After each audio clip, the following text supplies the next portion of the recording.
had a video of my offering at the rooftop of this building, where I offered these candles without glass, so the heavens will bless our event today, morning, in the Katipunan community.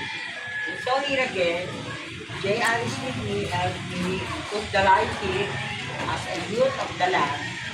So now, we are offering this Transfiguration Covenant candles over the National Artist Napoleon Villavera, Katipunan Eternal Flame.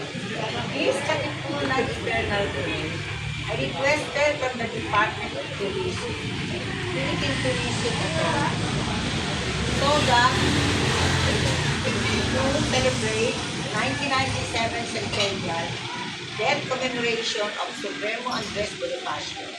This National Artist Napoleon Villavera traveled with me in Luzon, Visayas.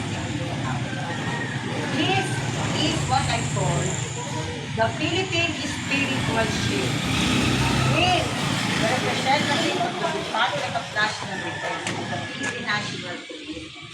The triumph of our armed forces of the Philippines will be realized, because we've entrusted ourselves to the care of the divine Lord, of the divine will, divine grace, divine intervention, divine providence. We allow ourselves to be guided by God's merciful love, so that this most holy will be done.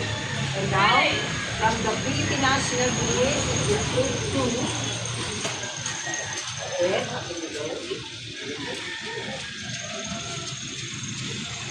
okay, and the representative from two, take two, put there, take two, take two.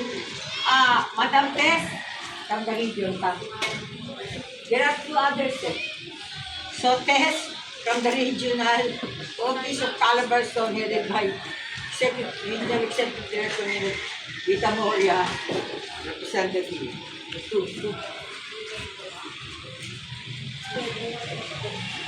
Good. So, decide. Okay? Okay, just see.